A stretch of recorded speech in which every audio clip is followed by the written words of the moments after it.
Halo para penikmat kultivasi ganda dimanapun kalian berada, apa kabarnya? Semoga kalian semua baik-baik saja ya. Kali ini kita akan melanjutkan kembali alur cerita manhwa sang dewa kultivasi ganda yang sudah memasuki episode ke-103. Dimana pada episode sebelumnya, Chusiyu yang merasa heran kenapa banyak penjaga di kota bagian utara, dia langsung berasumsi kalau penyebabnya adalah Tuan Peng yang masih hidup. Sementara itu di istana Blackstone, telah terjadi kekacauan yang sangat besar karena Raja Keramas Sun Gokong telah tewas akibat kutukan Dao. Lalu Qian Mian yang menduga kalau itu adalah ulah dari Chusiyu, dia langsung membuka portal untuk pergi ke kota bagian utara untuk menangkap Chusiyu. Di kota bagian utara pun sudah berkumpul banyak monster yang dipimpin oleh San Xiao karena mereka sudah mengetahui keberadaan dari Chusiyu. Sehingga Liu Hongyi merasa heran, apakah Chusiyu yang mereka maksud adalah saudaranya atau bukan. Lalu Chusiyu pun keluar dari persembunyiannya dan menunjukkan wujud aslinya di depan semua orang, yang membuat Liu Hongyi merasa sangat senang karena ternyata itu benar-benar adalah Chusiyu. Setelah itu para monster menanyakan apakah Chusiyu yang telah menyabotase kapak di Edinu, dan Chusiyu langsung mengakuinya kalau itu memanglah ulahnya. Karena merasa sudah tidak ada yang bisa dibicarakan lagi, San Xiao memutuskan untuk memulai pertarungan dengan mengeluarkan energi spiritual miliknya yang sudah memasuki tepi ranah Kaisar Semu. Melihat itu, Chusiyu merasa kalau telah salah memperhitungkan kekuatan San Xiao dan dia memberikan senjata kekaisaran kepada Bibi Luo untuk melawannya. Tapi karena Bibi Luo tidak mahir menggunakan senjata kekaisaran jenis kekuatan, Luo Qingying memintanya untuk bertukar tempat agar dia bisa mengeluarkan kemampuan penuh dari senjata kekaisaran tersebut. Bagaimanakah kelanjutan ceritanya? Tanpa banyak berbasa-basi lagi, kita langsung saja menuju ke pembahasannya. Cerita berlanjut. Luo Qingying pun langsung muncul di hadapan semua orang setelah bertukar tempat dengan Bibi Luo agar dia bisa mengeluarkan kemampuan penuh dari senjata kekaisaran yang diberikan oleh Chusiyu kepadanya. Tentu saja pergantian jiwa itu membuat San Xiao merasa terkejut. Dia bilang, "Apa? Ternyata dia memiliki dua jiwa dalam satu tubuh. Dan sekarang jiwa dengan dominan warna ungu ini muncul menggantikan yang satunya. Sepertinya dia berniat untuk bertarung habis-habisan melawanku." Lalu Luo Qingying menoleh ke arah Chusiyu. Dia bilang, "Anak kecil, berani-beraninya kau menipu kami berdua dengan menyembunyikan senjata kekaisaran ini. Setelah semua ini selesai, aku akan memberimu pelajaran." Chusiyu pun langsung kena mental setelah Luo Qingying berkata seperti itu, dan sambil meneteskan keringat dingin dari wajahnya, dia bilang, "Kakak Luo, kita bisa bicarakan tentang hal ini nanti saja, karena sekarang kita harus menyelesaikan masalah yang ada di sini." Bibi Luo pun hanya diam saja sambil tersenyum sinis untuk menanggapi Chusiyu. Lalu Luo Qingying melihat ke arah senjata kekaisaran yang ada di tangannya itu. Dia bilang, "Dengan adanya harta kekaisaran di tanganku ini, sudah lebih dari cukup untuk melenyapkan kalian semua. Jangan buang waktuku lebih lama lagi. Sekarang mari kita selesaikan pertarungan ini." Luo Qingying pun berteriak dengan keras kepada para monster yang ada di bawahnya itu. Dia bilang, "Apakah kalian ingin bertarung melawanku di tempat ini?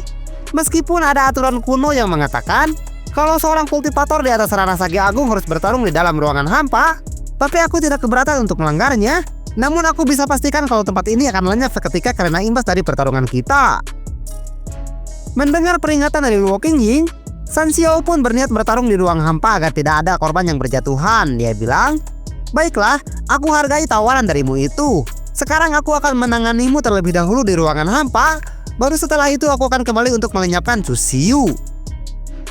Setelah mereka berdua pergi dari sana, para bawahan Sun Gokong yang merasa dendam kepada Chusiyu berniat untuk menyerangnya. Mereka bilang, "Sekarang Kaisar Semu yang menjadi pengawalnya telah pergi. Ayo kita lenyapkan Chusiyu untuk membalaskan dendam tuan kita." Temannya menjawab, "Itu benar. Sekarang adalah kesempatan kita untuk melenyapkannya."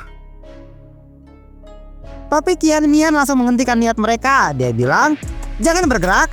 Jika ada yang berani menyerang Chusiyu, maka mereka akan dijatuhi hukuman mati di tempat." Di mana hal itu membuat para demon kera langsung berhenti dan mengurungkan niatnya setelah mendengar peringatan dari Qian Mian.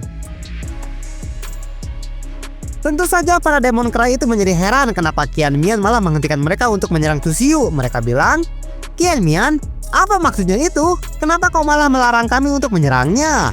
Qian Mian menjawab, "Chusiyu adalah seorang pria jahat yang sangat licik. Dia pasti telah merencanakan sesuatu sebelum membiarkan Kaisar Semu yang mengawalnya itu pergi ke ruangan hampa untuk bertarung dengan Lord San Xiao." Lalu Qian Mian langsung berteriak dengan keras kepada Chusiyu. Dia bilang, Jangan kira kalau aku tidak menyadari rencana licikmu, wahai Old Demonchu. Apakah kau pikir kami akan terjebak 2 kali oleh rencana licikmu itu? Kau terlalu meremehkan kami.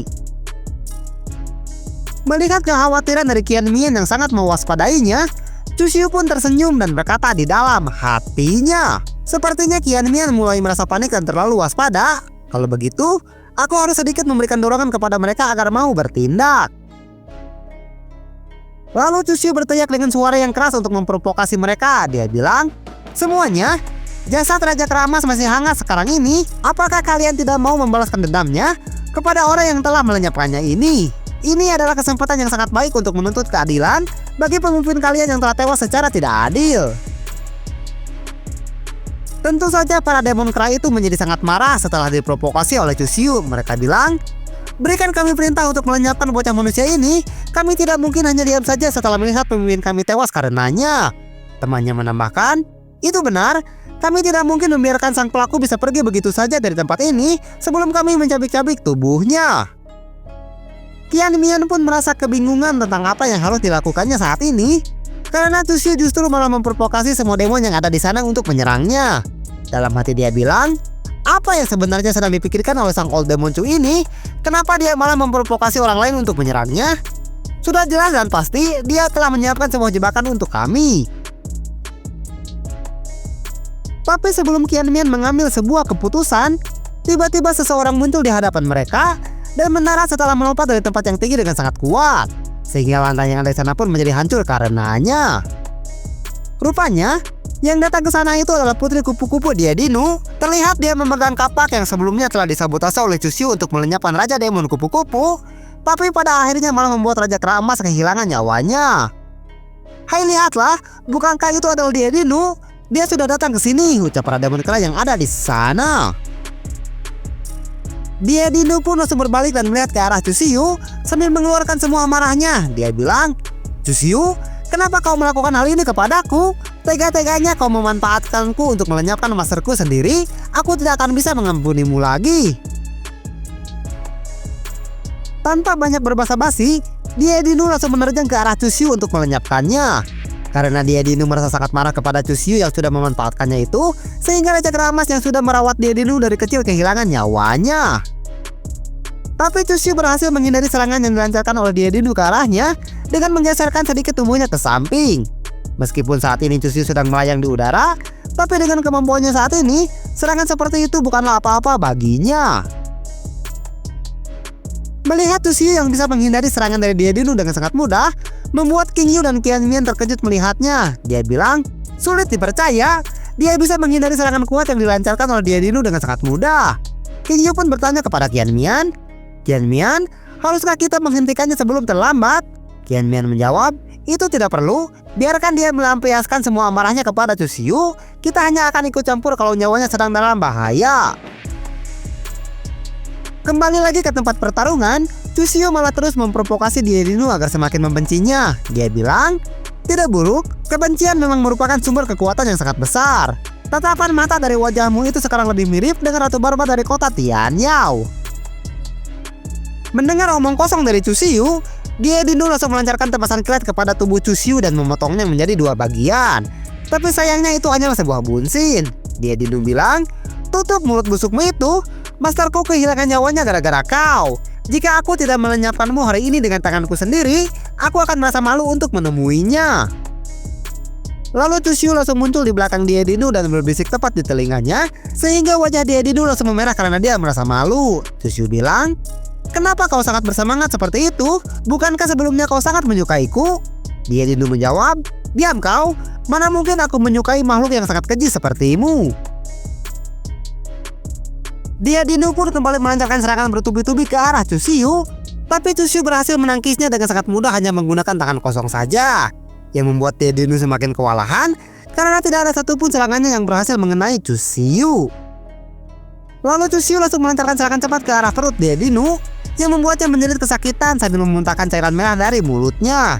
Chu Xiu bilang, jangan pikir karena kau adalah seorang perempuan, aku akan bersikap lembut kepadamu.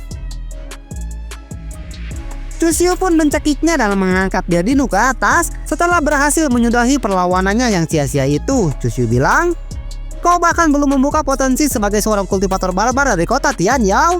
Kau itu masih terlalu lemah. Saking lemahnya kau tidak akan mampu untuk membuat luka goresan sedikit pun kepadaku, meskipun aku sudah menahan diri saat melawanmu. Melihat senyuman puas di wajah Tsuchiyu, dia dulu merasa heran akan hal itu. Dia bilang, "Sepertinya kau sedang merasa bangga pada dirimu sendiri. Apakah kau merasa telah mencapai suatu pencapaian?" Sambil terus mencengkeramnya dengan erat, Tsuchiyu malah balik bertanya kepadanya, "Sekarang kau pasti merasa sedih karena kau telah kehilangan mastermu, dan kau pasti sangat membenciku sebagai pelakunya. Tidak ada gunanya jika kau mencoba untuk memprovokasiku saat ini, karena aku tidak akan terpengaruh sedikitpun dengan semua itu." Tsuchiyu melanjutkan perkataannya, "Tiba-tiba saja aku terpikirkan sebuah ide yang sangat menarik. Bagaimana kalau aku memanfaatkanmu sekali lagi untuk melenyapkan semua monster yang ada di sini? Bagaimana? Bukankah ideku ini sangat menarik, kan?"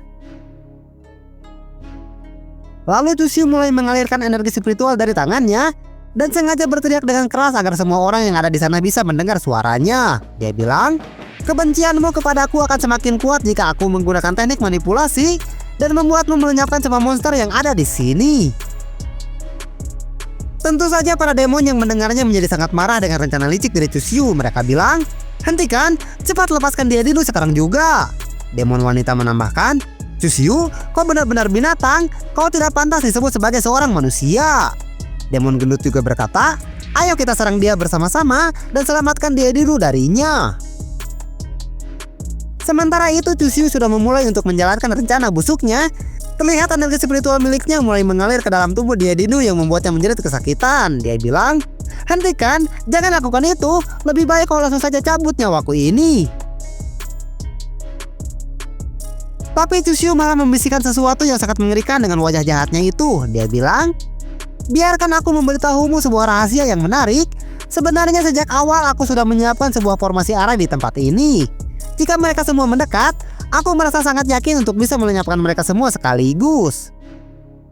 Mendengar hal itu, tentu saja Diedinu langsung memperingatkan teman-temannya agar tidak mendekat. Dia bilang, "Kalian semua jangan mendekat. Cepat pergi menjauh dariku, karena kalau kalian semua mendekat, kalian semua akan masuk ke dalam jebakannya."